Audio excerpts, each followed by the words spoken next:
Hop hop hop, je préchote tous vos commentaires. Oh mon Dieu, il est blond! Ou alors peut-être que je n'ai point raison.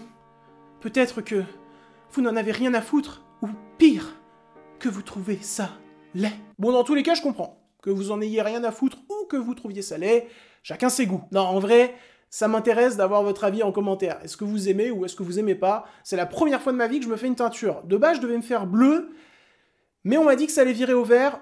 J'avoue, j'étais pas très fan de l'idée d'avoir des cheveux verts. Hello et bienvenue dans cette toute nouvelle critique où il sera question de Insidious the Red Door. Oula, qu'est-ce que c'est que cet accent anglais? Il est vraiment affreux.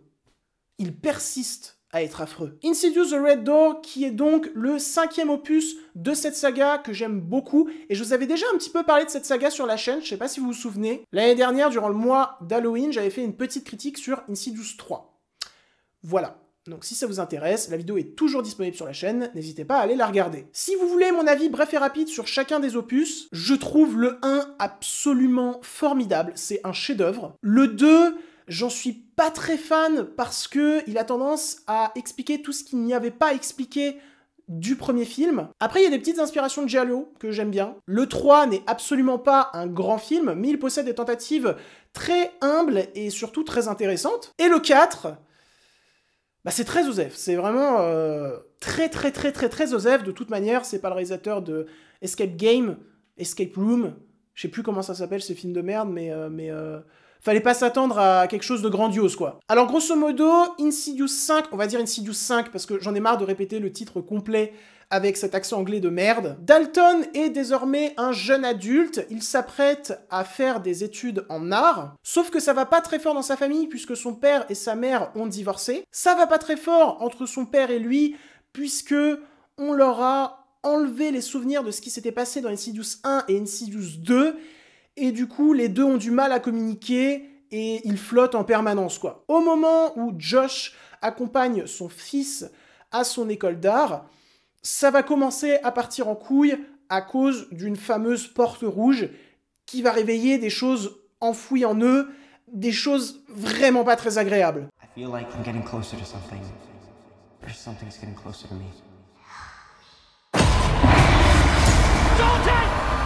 Et je vais commencer par les points positifs. Tout d'abord, c'est la première réalisation de Patrick Wilson qui interprète le père dans la saga Insidious, et que vous avez pu voir également dans les Conjuring, puisqu'il interprète Ed Warren. C'est un acteur que j'aime vraiment bien, et ça m'intéressait vraiment de voir ce qu'il allait nous offrir en termes de mise en scène, puisque, encore une fois, c'est la première fois qu'il passe derrière la caméra, et en plus, il passe derrière la caméra pas pour n'importe quel film, pas pour n'importe quelle saga, il passe derrière la caméra pour Insidious. Insidious, qu'il a quand même vachement porté, en jouant le rôle de Joss dans Insidious 1 et Insidious 2. C'est une saga qu'il connaît, quoi. Et le premier plan défonce. Voilà. Ça, c'est un tout petit point positif que je voulais citer. Le premier plan défonce des mamans. Très bizarre, cette phrase. Très bizarre. Ensuite, ce que je trouve intéressant en termes de mise en scène, c'est que Patrick Wilson va opter pour la création d'ambiance. Il va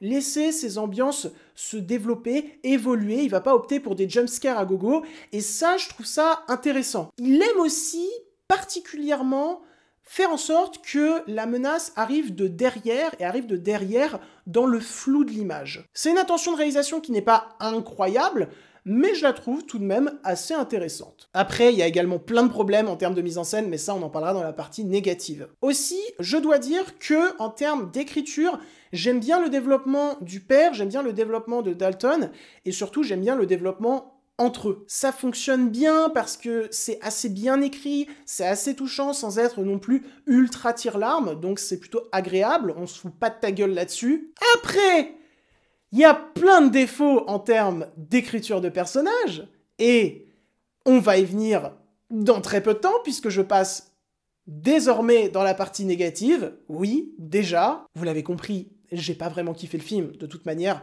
sur la miniature de la vidéo, c'était déjà un petit peu annoncé, puisque j'ai marqué le moins bon point d'interrogation. On va commencer par les points négatifs concernant la mise en scène. Il y a une scène en début de film que je trouve très intéressante, puisque c'est une scène où Dalton assiste à son premier cours dans son école d'art, et il va faire face à une prof qui va dire « C'est bien beau de maîtriser la technique, mais moi, ça m'intéresse pas qu'on maîtrise la technique. Moi, ce qui m'intéresse, c'est qu'on aille puiser au fond de nous, dans nos émotions les plus enfouies. Et ensuite, elle va dire cette phrase, elle va dire « Moi, je souhaite que on brise les codes. Moi, ce qui m'intéresse, c'est qu'on brise les codes. » Et je ne peux pas m'empêcher d'y voir un message de la part de l'équipe du film pour te dire « Bah, ce Insidious-là, il va briser les codes. Briser les codes de la saga, briser les codes de l'horreur, ou en tout cas, il va y avoir une volonté de briser les codes de la saga et de briser les codes de l'horreur. » Et du coup, à ce moment-là, je me suis dit, mais oui, c'est trop cool, trop bien. On va retourner à un truc à la Insidious 1. Je n'entends pas par là faire la même chose qu'Insidious 1, j'entends par là briser les codes comme à briser les codes Insidious 1 à l'époque. Sauf que, par la suite, à aucun moment le film tient cette promesse. Après, je tiens à dire que c'est mon interprétation de cette scène. Ça se trouve, l'équipe du film ne voulait pas du tout dire ça. Mais moi, je perçois le film comme ça, et donc je vais le juger comme je vais le juger. Par la suite, toutes les scènes horrifiques, toutes les scènes d'épouvante ne vont jamais briser les codes. Au contraire, elles vont suivre à la lettre les codes de la saga, et encore pire, les codes d'une pléiade de films d'horreur totalement lambda. Aucune scène de ce film ne fait peur.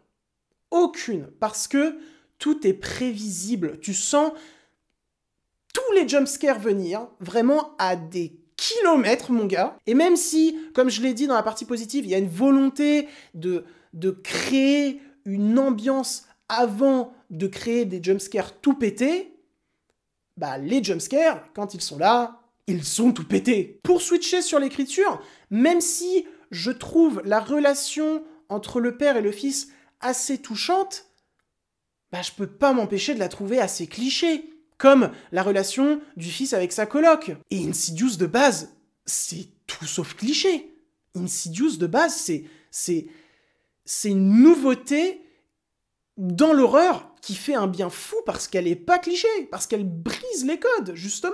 Il y a d'autres problèmes en termes d'écriture sur les personnages. Même si le personnage du père et le personnage de Dalton sont développés, j'ai un vrai problème avec le reste de la famille de Dalton. Je vais prendre un exemple, le personnage de la mère, parce que moi c'est le truc qui m'a le plus choqué en termes d'écriture de personnages dans le film. Le personnage de la mère que personnellement j'ai toujours bien apprécié dans la saga, qui là est réduit à être un personnage fonction. Pour ceux qui ne sauraient pas ce que c'est un personnage fonction, c'est un personnage qui n'a pas de réel développement, mais qui est là pour faire avancer l'intrigue, en fait. Et généralement, c'est pas un point positif. Et vraiment, la mère est là 5 minutes à tout péter dans le film, et la totalité de ses dialogues, c'est des dialogues fonction. C'est-à-dire que le personnage n'est pas développé, ils l'ont ramené juste pour la ramener, pour qu'elle puisse dire des choses qui font avancer le récit. Mais c'est vraiment un défaut d'écriture, parce que si tu ramènes le personnage de la mère, surtout que, encore une fois, Josh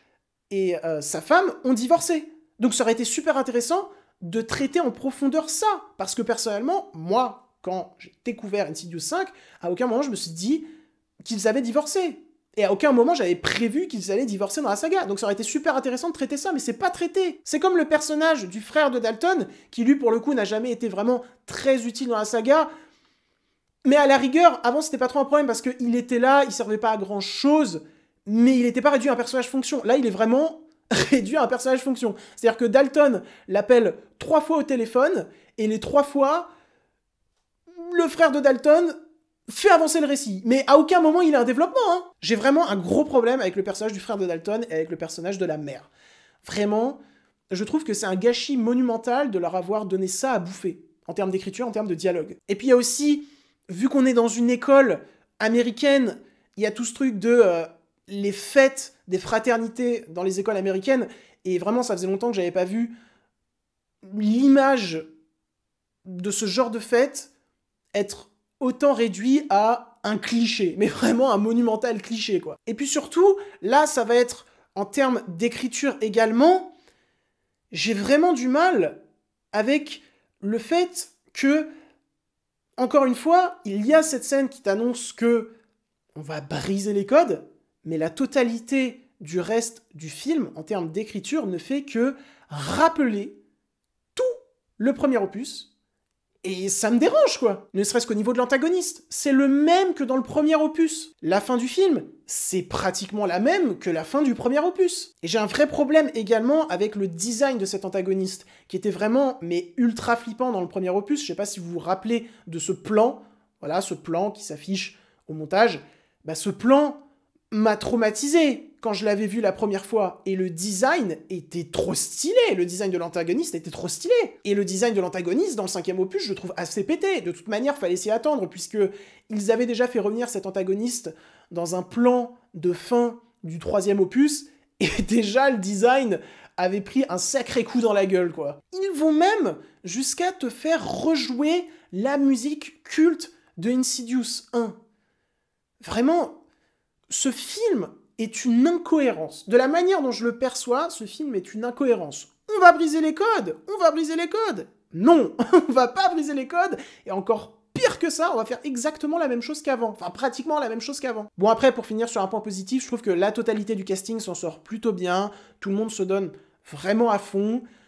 Même si certains n'ont vraiment pas grand-chose d'intéressant à bouffer en termes de dialogue, quoi. Et enfin, pour terminer cette critique, je vais vous lire quelque chose que j'ai écrit sur Twitter concernant Insidious 5 et Insidious 1, qui résume pas mal mon avis sur ce dernier opus. Alors attendez, je cherche.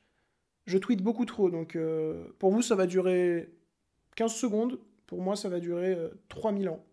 3000 ans à t'attendre, le tweet. Voilà ce que j'ai écrit concernant une scène assez connue de Insidious 1, la scène où le père est dans le lointain. Ah, le lointain, j'en ai pas parlé de ça aussi. J'en parlerai un petit peu après. Cette scène dans Insidious 1 où le père est dans le lointain et arrive dans un salon où il y a des personnes qui sont assis sur un canapé, où il y a une femme qui est en train de repasser, je crois, et on entend un sifflement très inquiétant. Voilà ce qu'il manque à Insidious The Red Door. Cette terreur qui vit dans le silence pesant, où les visages figés dévoilent avec effroi la prise en otage d'âmes écartelées entre deux mondes. Le tout paraissant comme une anomalie de cinéma aussi fascinante que traumatisante. Et donc ça me permet d'enchaîner sur l'imagerie du lointain dans Insidious 5, qui n'est pas belle.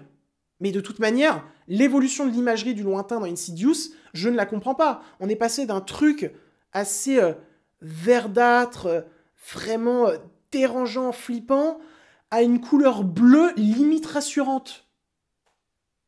Je ne comprends pas. Et donc voilà, je pense en avoir fini avec cette critique sur Insidious The Red Door. J'espère qu'elle vous aura pu intéresser et divertir. Si c'est le cas, n'hésitez pas à la liker, commenter et partager sur vos réseaux sociaux. N'oubliez pas de vous abonner à la chaîne également. Nous sommes 750 à l'heure où je tourne, il me semble. Merci beaucoup. Merci beaucoup. Il y a encore plein de trucs cool qui arrivent sur la chaîne.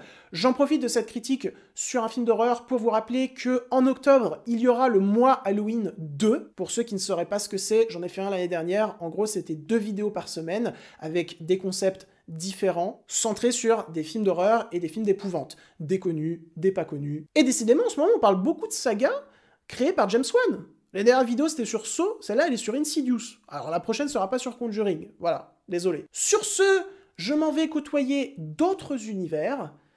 Peut-être vais-je aller dans le lointain. Wow, ma voix, elle est partie en couille, putain. J'espère que cette vidéo vous aura plu, voilà. J'ai pris du plaisir à la tourner. Je suis assez actif en ce moment sur YouTube, et sachez que ça me fait un bien fou. Ça me fait un bien fou d'être aussi actif, vraiment. Je tiens un compte Instagram, Twitter, Sens Critique, Captain Watch et Letterboxd qui s'afficheront en description. N'hésitez pas à aller me suivre dessus, car je suis très présent. Sur ce, salut. Tiptoe by the